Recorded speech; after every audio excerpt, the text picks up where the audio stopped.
अशफाक साहब, पहले आपकी जानिब आना चाहूँगी। हम बार बार बात कर रहे हैं टैक्स नेट के हवाले से या टैक्स बेसिस के हवाले से, टैक्स सिस्टम के हवाले से सबसे बड़ा हर्डल इस वक्त जिससे भी बात करो वो यही नज़र आता है। मुख्तलिफ आरा हमारे सामने आ रही हैं किस तरह से इसको कोप किया जा सकता है, किस तरह से मामलात को हल किया जा सकता है, लेकिन ये वही सारे सवाल हैं जो हम हर दफ़ा पूछते हैं। हर साल यही बात होती है, हर साल बजट आता है और हर साल जो हुकूमत है वो हाथ खड़े कर देती है।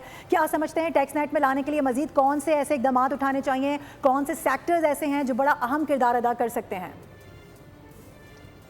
जी, बिस्मिल्लाहिर्रहमानिर्रहीम। Thank you very much. देखिए, बेसिकली सिर्फ यही नहीं है कि टैक्स पेयर आप बढ़ाएं, वो जो टैक्स पेयर टैक्स पे करते हैं वो भी तो ठीक देना।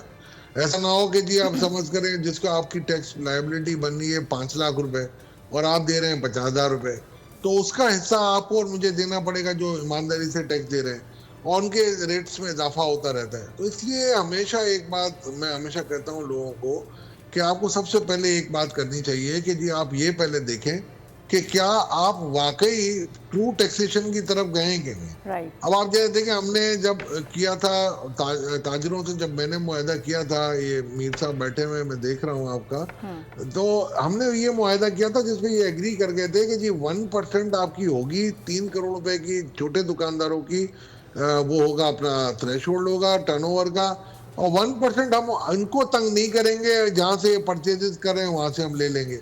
अब वो एक प्लॉजिबल स्कीम थी, इनके लिए भी एक्सेप्टेबल थी, इनको ऑडिट का खतरा नहीं, ना इनको रिटर्न का खतरा। मगर अब ये जो उन्होंने कर दिया है, ये एक सियासी चाल ही नजर आ रही है, इससे ज्यादा कुछ नहीं है कि जी 25,000 रुपए तो मिनिमम देने पड़ेंगे। भाई क्यों देने पड़ेंगे? अगर किसी का टर्नओवर 1% बनता है और अगर वो 5,000 रुपए उसको देने, तो 25,000 रुपए क्यों देगा? इसके अलावा 1% कौन टर्नओवर असेस करने जाएगा इनका?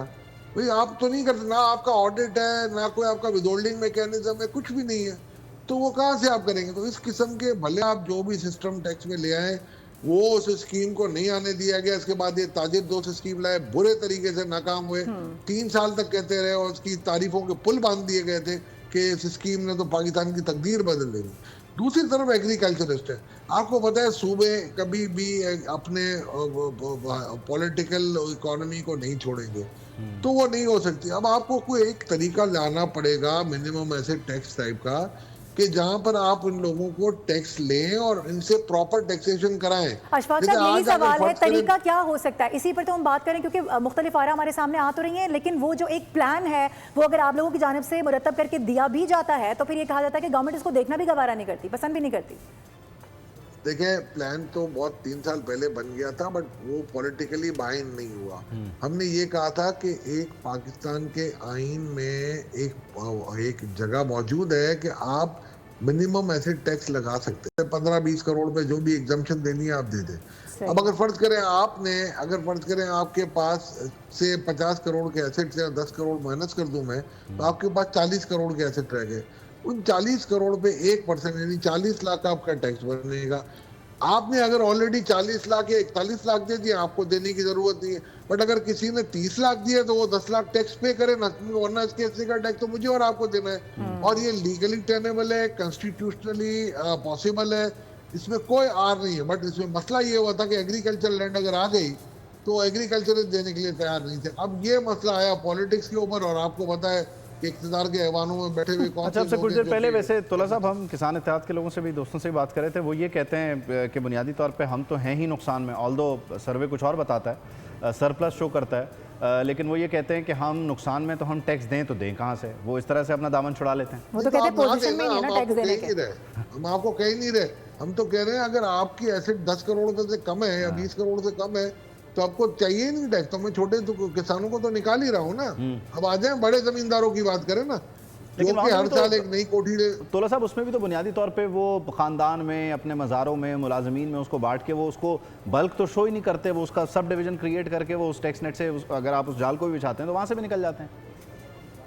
भले निकले, आप कम से कम एक मरतबा लेके तो आए ना, ताकि उनकी कम से कम अगर फर्ज करें वो नहीं देते ना, तो जो भी रिटर्न फाइल करेगा और लैंड तो उसकी ओनरशिप में आ जाएगी ना, तो फिर पता चल जाएगा आपको।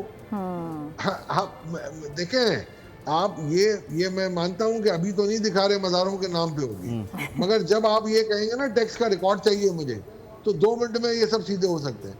आप IMF के प्रोग्राम में रहते हुए हम समझ रहे थे कि जी एग्रीकल्चर टैक्स लग जाएगा, और बड़े बुलंदो बांग दावे किए गए कि देखिए IMF ने एग्रीकल्चर टैक्स लगवा दिया, क्या लगवा दिया आप मुझे बताइए, एक्सपोर्टर पे क्या टैक्स लगवा दिया आप मुझे बताइए, वो रजिस्ट्रेशन के चक्रों में इन दुकानदारों को ख्वार कर दिया इन्होंने। बिल्कुल आप कुछ करना ही नहीं चाह रहे, वो बेचारे देना चाह रहे। मेरे साथ एग्रीमेंट किया है, जब मिनिस्टर ऑफ स्टेट में था, ठीक 35 लाख लोगों ने मुझसे एग्रीमेंट किया है। ये हमारे मोहतरम अतीक मीर साहब की टीम थी, काशिफ चौधरी साहब की टीम थी, वो नईम मीर साहब की टीम थी, अजमल बलोच मुझसे एग्री करके गए थे, और ये बड़ा सॉफ्ट एंड स्विफ्ट मुआहदा था इसमें, ठीक है तोला और साहब ये मान गए थे, और हम भी चाह रहे थे कि इनको फैसिलिटेट करें।